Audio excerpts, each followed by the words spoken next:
Hello, everyone. Welcome to the next class in our series. Today, we're going to be talking about provisioning data sources. So this is useful when we have a database that, for one reason or another, fails, gets corrupted, or is just not viable. This could happen, for instance, if in our cluster, one host goes down and we initiate a failover to keep the cluster online. Well, okay, that's great. Now we have to think about what do we do with the failed host, and it's possible that the database is not working or viable on that host, so we need to reprovision it. And that's what this training is about. What we're going to be talking about, right? We're going to discuss the tprovision tool, and this is the main tool that we use to reprovision failed data sources. Since it actually does a backup and restore, we'll go over the backup and restore process and the methods that it can use to do that. We'll show you how to provision from a working replica. Also, we'll show you how to provision from a primary and what additional considerations we need to do for that. And we'll also talk about rebuilding an entire site when using composite active-active topology. So let's talk about the tool tprovision, right? So the goal of tprovision is to allow you to easily provision a failed host from a remote working host. And this is all with a single command. You run it on the host that needs to be provisioned, and the tool actually runs a backup on the remote host, which is specified by the source option. It copies the backup to the local server and restores it.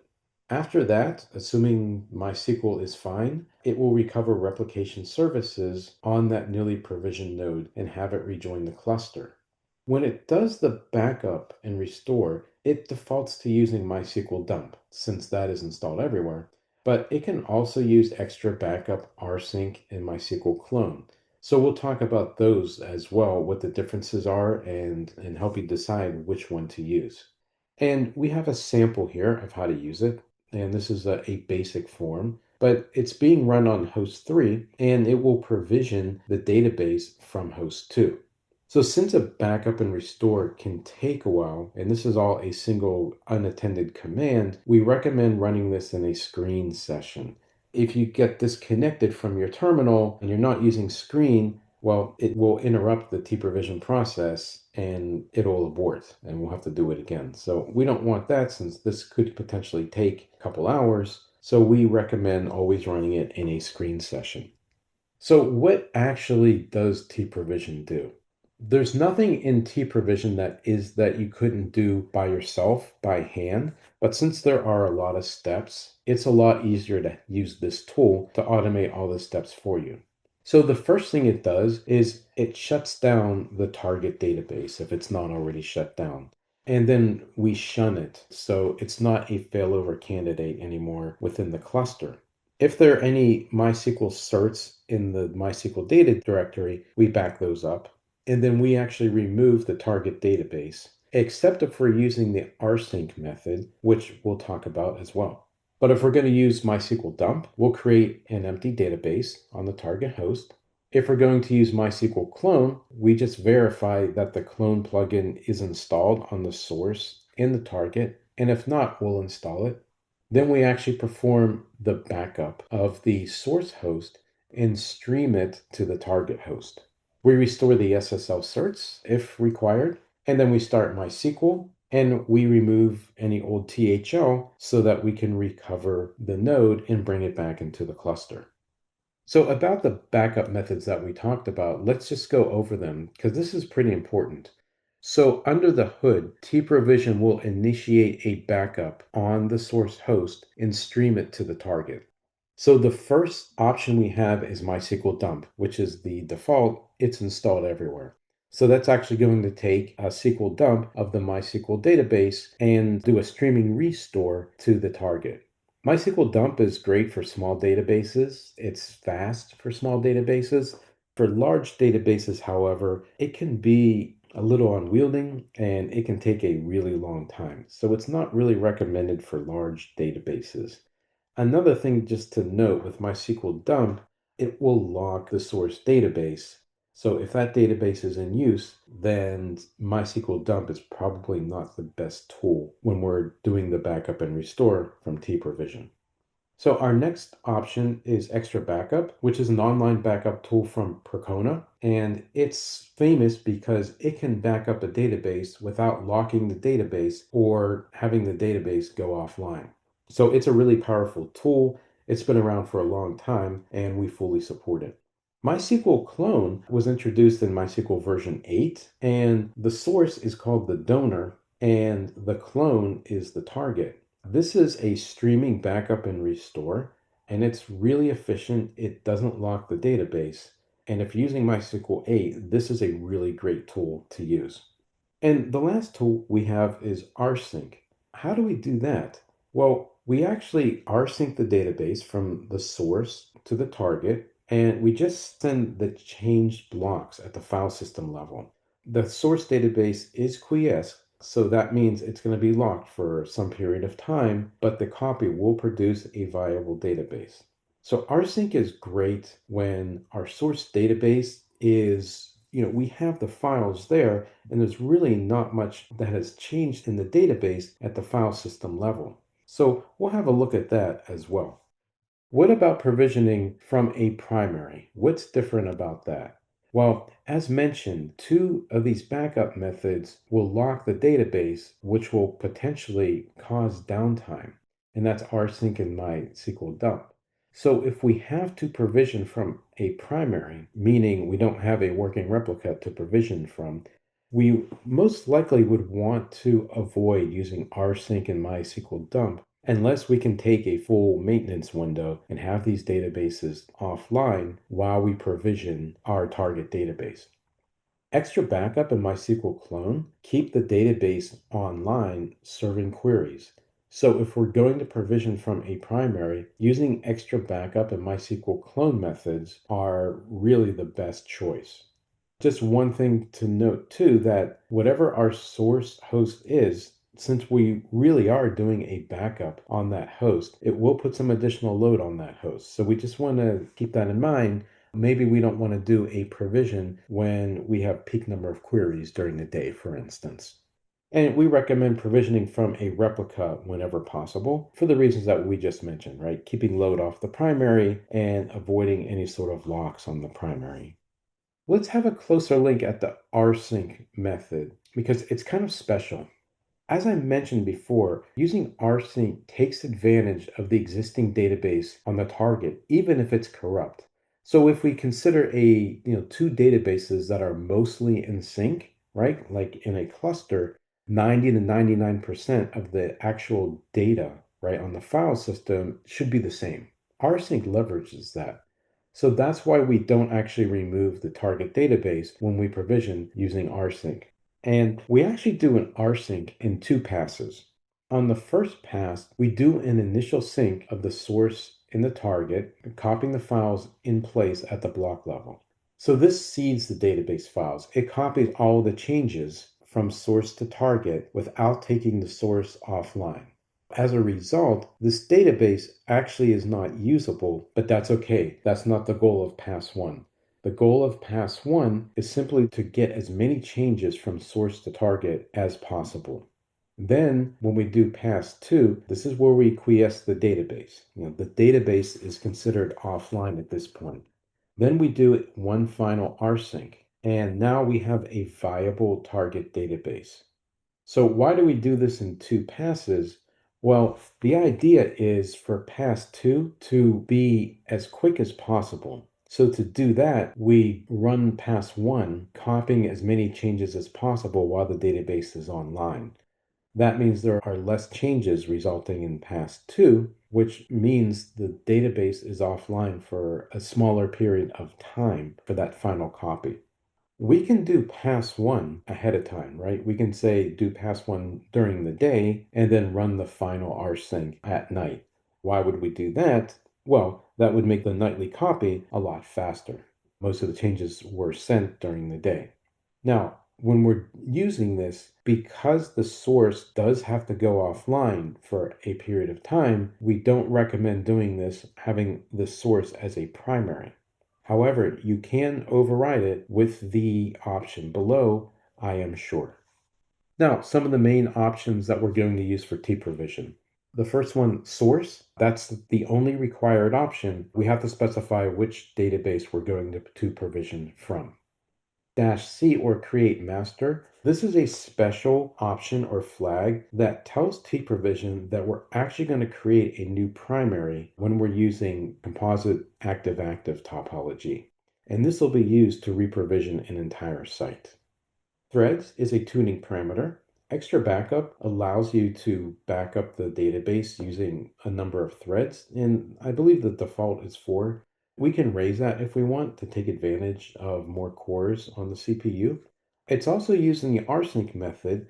Rsync is typically single-threaded, but we can add multiple threads and get better performance when using rsync.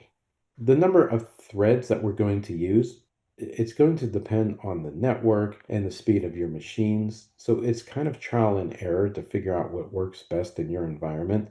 We can use the defaults and even not specify this parameter, and it's going to work absolutely fine. The backup method. So this is an important option. Here is where we specify how we're going to do the backup and restore. mysqldump, xtrabackup, mysqlclone, or rsync. Port, we have to SSH to the source machine to run commands on that host.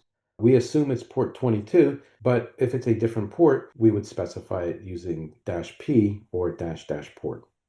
We can do a dry run as well. It won't actually perform any operations, but it'll show us exactly what it would do. And then, of course, H or --help to show us the help. So we can rebuild an entire data service in composite active-active topology. I mentioned that before, and here's a little bit more detail of how we do it. So the first thing we have to do is if we're building an entire data service, we're assuming that all the hosts in the data service are not viable. So we have to select who's going to be the new primary in the data service. We use the -C command or create master to tell tprovision that the host that we're going to provision is going to be the primary. In this example here, we're on host east 1, and we're going to provision using west 2 as a source, and then -C means that east 1 is going to be the primary. So some additional considerations when provisioning a data service in composite active-active topology. When creating the new primary, we need to reset some of the replication services. So the first service we have to reset is the local data service. And then any other data services referencing that local data service need to be reset. So in this example here, we are provisioning the east data service. That means east has to be reset, but also west from east needs to be reset. All of this is handled by tprovision, and the user doesn't have to worry about performing any of these commands at all. It's all done for you automatically. After we have the primary provisioned, now we just provision the replicas as usual. No more -C, that's only for the primary. We just use tprovision -source and then the source database, and that's all we have to do to create the remaining replicas.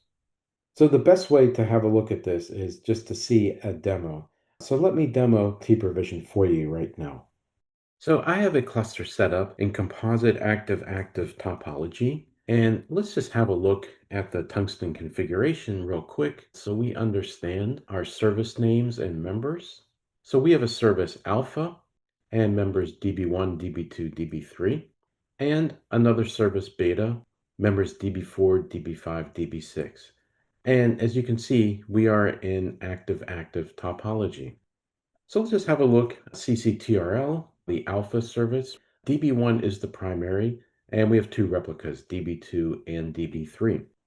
So in the most simple case, let's suppose that DB2's database has an issue and we need to provision it. So we're going to use tprovision. First, tprovision without any options will give us basic help. There is one mandatory argument, and that is source. So we're going to choose a replica DB3, and we're not going to specify any other options. So by default, it's going to use mysqldump as a backup method. So let's do that. There's a lot of information that it gives us here. It tells us the service names, any options that we specified. And as you can see, it's taking the database offline, creating a new database, backing up the certs, right? And it's also taking into consideration that we're using SC Linux as well. So if we need to reset any context, tprovision will do that as well. It actually does the MySQL dump. And this is a small database, so it happens pretty quickly. It does the purges that we mentioned in the previous session. And finally, it does a recover, and we're all done. So if I go back into ccTRL, I can see DB2 is online back into the cluster.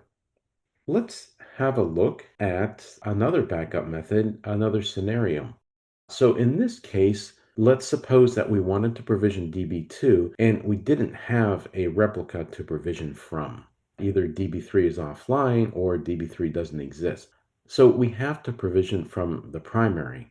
Well, we should use a non-blocking backup method. So we shouldn't use mysqldump. Instead, let's specify mysqlclone, and we're going to change this to DB1.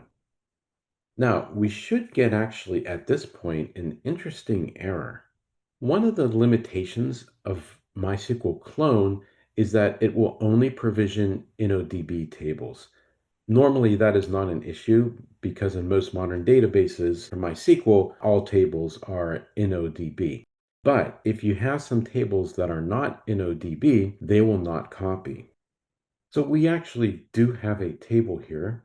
And as we can see, this was created using my ISAM. So this table will not get copied.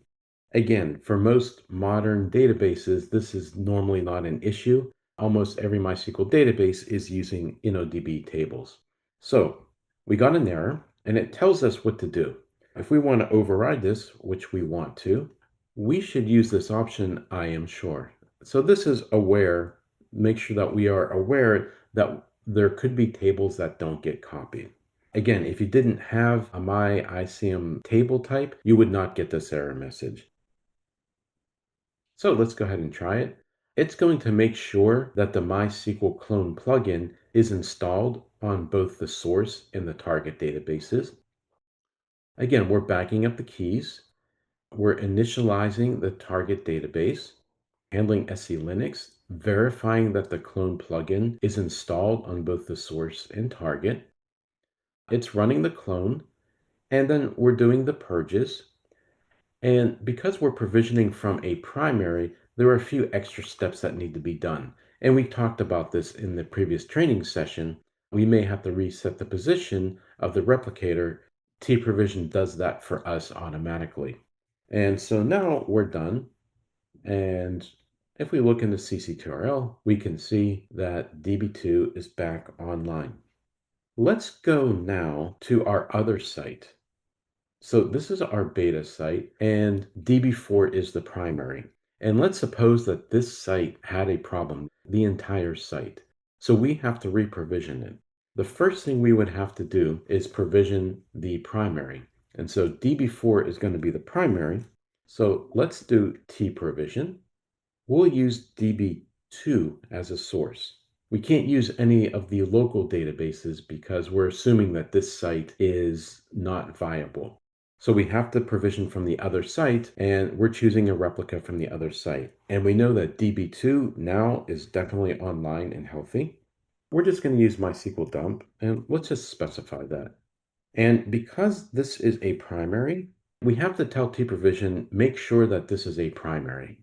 So we're going to run the provision, and it says creating a new master. So it knows that we're creating a primary. And it pretty much does all the same steps as before. Backing up the keys, shutting down MySQL, actually doing the provision. When it's done with the provision, though, we're going to see a few extra steps that it's taking to create the new primary. And here they are, right? We're resetting all these replication services, right? So we're resetting alpha from beta in the alpha data service on each host. And so that's the difference. And if we were to have, say, 3 or 4 sites, it would go and reset the appropriate services for each site. And we're done. and DB4 is online, we can see now progress 0, right? We've reset the replicator data service. What we would do now is we would reprovision DB5 from DB4 and then go ahead and provision DB6 from DB5 since we want to provision this whole site. But now we know we have DB4 as a viable working primary in this site. And also, just to make sure you're aware, we do have a log file too. So this is the last run of tprovision, and as you can see, everything gets logged into this file. It also has additional information in the file that we don't typically see on the screen because it's just not that interesting. But if we needed to see it, here it is. So this is going in and resetting all the contexts for SC Linux for the MySQL data directory. Again, not the kind of stuff we need to see on the screen, but it's all in here. And for instance, xtrabackup and rsync produce a lot of output. All that output is logged into this log file, but not necessarily displayed on the screen unless you use a verbose output. And that's really it. That's how simple tprovision is to use. Again, it's one command that allows you to reprovision an entire database and bring it back into the cluster. So let's review what we've learned today. We saw the tprovision command, and as we saw, it allows you to easily reprovision a failed database within the cluster, and it's using just a single command. There are a few backup and restore methods available for you to use, namely mysqldump, xtrabackup, rsync, and mysqlclone. The rsync method is a special method that we saw. It can be potentially fast, but it's not recommended when provisioning from the primary because it could lock the primary. When we're using tprovision, we should use a utility like screen because these provision processes can take a while and we don't want to get our command disconnected because there's no input. We saw that there's a log file. It's in service logs, tprovision.log. Everything is logged in there. And we also saw a demonstration of how we can provision an entire site in composite active-active topology. Thank you for listening to this section of our training, and we look forward to seeing you in our next training session. Goodbye.